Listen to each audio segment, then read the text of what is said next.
राधे राधे। जय श्री कृष्ण भक्तों, आप सभी का स्वागत है आज की वीडियो में मैं पुरुषोत्तम मास के 13वें अध्याय का महत्व बताने जा रही हूँ।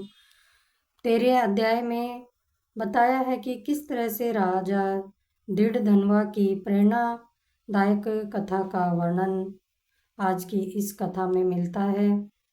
किस प्रकार से राजा दृढ़धनवा सांसारिक मोह माया से मुक्त होकर और आत्मज्ञान की प्राप्ति करते हैं।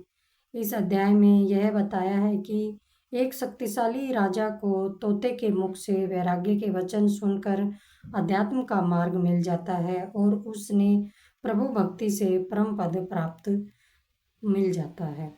इस अध्याय में बताया है कि किस प्रकार से राजा दृढ़धन वैभव से विरक्त हो जाते हैं और सत्य की खोज में निकल पड़ते हैं। यह हमें सिखाता है कि सांसारिक सुख नश्वर हैं और असली शांति प्रभु की शरण में है। एक तोते के द्वारा राजा को दिया गया आध्यात्मिक उपदेश यह दर्शाता है कि ज्ञान हमें किसी भी रूप में मिल सकता है, बस उसे ग्रहण करने की जिज्ञासा होनी चाहिए। साथ ही यह अध्याय यह भी बताता है कि भौतिक संपदा, राज्य और परिवार के झूठे मोह को त्याग कर धर्म और कर्म के मार्ग पर चलने की प्रेरणा हमें मिलती है। पुरुषोत्तम मास के दौरान इस अध्याय का श्रवण करने से, पढ़ने से जन्म जन्मांतर के पाप मिट जाते हैं और व्यक्ति का मन शुद्ध हो जाता है। यह कथा भक्तों को उनके आध्यात्मिक मार्ग पर दृढ़ रहने की ऊर्जा प्रदान करती है। चलिए अब पुरुषोत्तम मास के 13वें अध्याय की कथा का श्रवण करते हैं।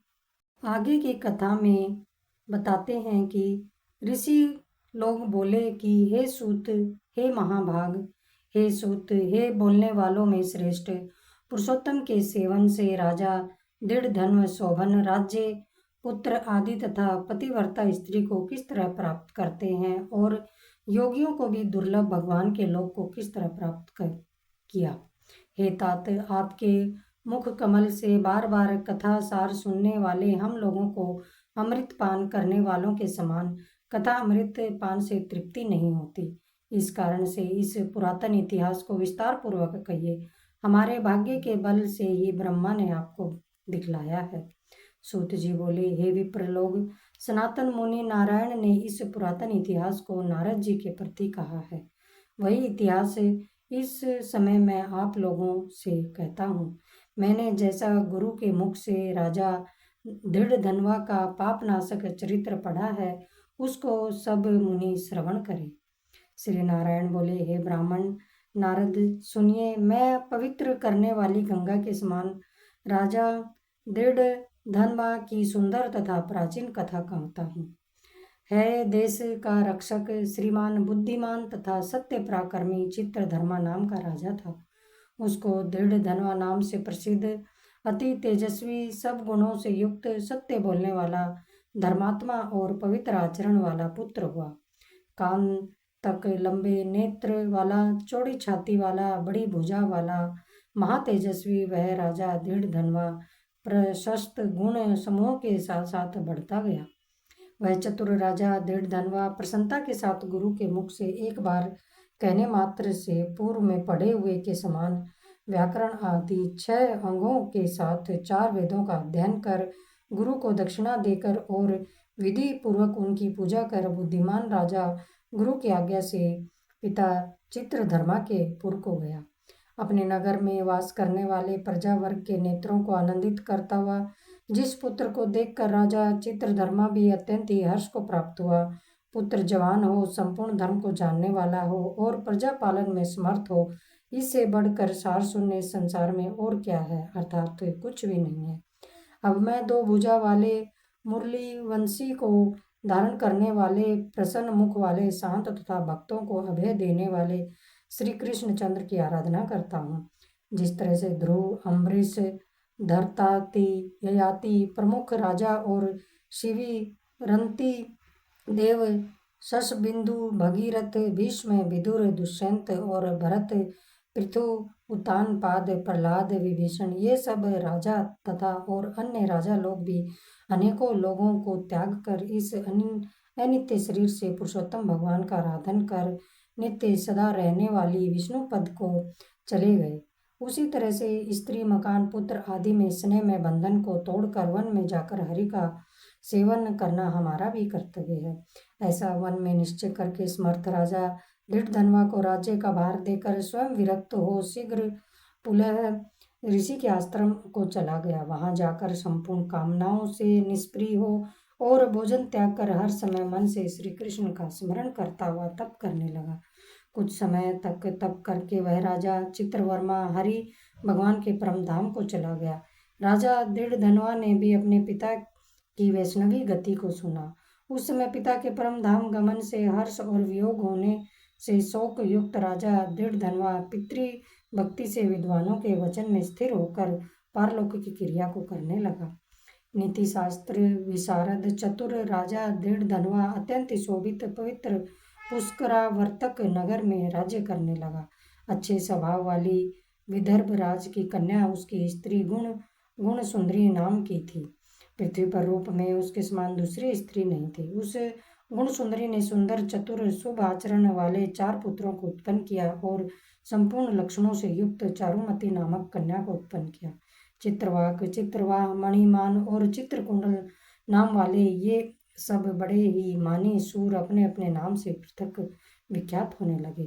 राजा दृढ़धनवा सर्वगुणी प्रसिद्ध शांत दांत दृढ़ प्रत्यज्ञ रूपवान गुणवान वीर श्रीमान स्वभाव से सुंदर 4 वेद और व्याकरण आदि 6 अंगों को जानने वाला वाक चतुर धनुर्विद्या में निपुण काम क्रोध लोभ मोह मद और मत्स्य को जीतने वाला और शत्रु समुदाय का नाश करने वाला क्षमा में पृथ्वी के समान गंभीरता में समुद्र के समान समव्यवहार में पिता में के समान और प्रसन्नता में शंकर के समान एक पत्नी व्रत एक ही स्त्री से विवाह करने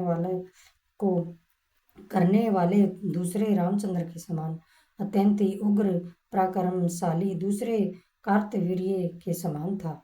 नारायण बोले, एक समय रात्रि में शयन किए हुए उस राजा दृढ़धनवा को चिंता हुई कि अहो यह संपत्ति किस महान पुण्य के कारण हमें प्राप्त हुआ है।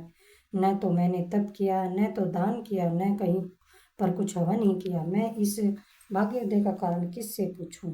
इस प्रकार चिंता करते ही राजा दृढ़धनवा की रात्रि बीत गई। प्रातःकाल ब्रह्म मुहूर्त में उठकर विधि पूर्वक स्नान कर उदय को प्राप्त सूर्य नारायण का उपस्थान कर भगवान की कला की पूजा करके अर्थात देव मंदिरों में जाकर देवता का पूजन करके ब्राह्मणों को दान देकर तथा नमस्कार करके घोड़े पर सवार हो गया। उसके बाद शिकार खेलने की इच्छा से शीघ्र वन को गया। वहां पर बहुत से मृग सुअर सिंह और चौरी गाय का शिकार किया। उसी समय राजा दृढ़धनवा के बाण से घायल होकर कोई मृग बाण से शीघ्र ही एक वन से दूसरे वन को चला गया। रुधिर गिरे हुए मार्ग से राजा भी मृग के पीछे गया, परंतु मृग कहीं झाड़ी में छिप गया और राजा उस वन में उसे खोजता ही रह गया। प्यास से व्याकुल उस राजा ने समुद्र के समान एक तालाब को देखा। वहां जल्दी से जाकर पानी पीकर किनारे पर चला आया। वहां घनी छाया वाले एक विशाल वट वृक्ष को देखा। उस वृक्ष की जटा में घोड़े को बांधकर राजा वहीं बैठ गया। उसी समय वहां पर कोई एक परम सुंदर सुग्गा राजा को मोहित करने वाली तुलना रहित मनुष्य वाणी को बोलता हुआ आया। केवल राजा को बैठे देखकर उसको संबोधित करता हुआ एक ही श्लोक को बार बार पढ़ने लगा कि इस पृथ्वी पर विद्यमान अतुल सुख को देखकर तू आत्मा का चिंतन नहीं करता तो इस संसार के पार को कैसे जाएगा। बार बार इस श्लोक को राजा दृढ़धनवा के सामने पढ़ने लगा। राजा उसके वचन को सुनकर प्रसन्न हुआ और उस पर मोहित हो गया कि इस सुख पक्षी ने दुख से जानने योग्य सारे भरे हुए नारियल फल के समान अगम्य एक ही श्लोक को बार बार पढ़ते हुए क्या कहा। क्या यह वेद व्यास के श्रेष्ठ पुत्र सुखदेव जी तो नहीं है, जो कि श्री कृष्ण चंद्र के सेवक मुझको मूढ़ और संसार सागर में डूबा हुआ देखकर राजा परीक्षित के समान कृपा कर उद्धार करने की इच्छा से मेरे पास आए हैं। इस तरह चिंता करते हुए राजा दृढ़धनवा की सेना समीप आ गई। सुख पक्षी राजा को उपदेश देकर स्वयं ही अंतर ध्यान हो गया।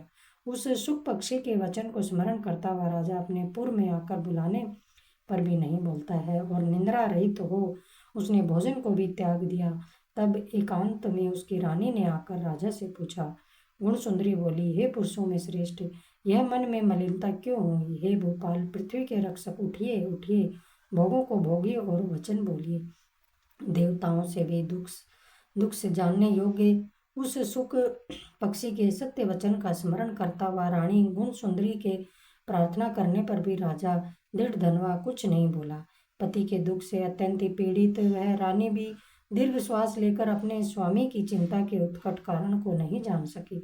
इस प्रकार चिंता में मग्न राजा का उतना ही समय बीत गया, परंतु संदेह सागर से पार करने वाला कोई भी कारण वह देख न सकी। नारद बोले, हे मुनि, इस तरह से चिंता को करते हुए पृथ्वीपति राजा दृढ़ धनवा का क्या हुआ सो आप कहें, क्योंकि हे मुनि, निर्मल वैष्णव चरित्र थोड़ा भी यदि सुना जाए तो पापों का नाश हो जाता है। यहाँ पर पुरुषोत्तम मास के 13वें अध्याय का समापन होता है। 14वें अध्याय का कल की कथा में हम श्रवण करेंगे। राधे राधे, जय श्री कृष्ण।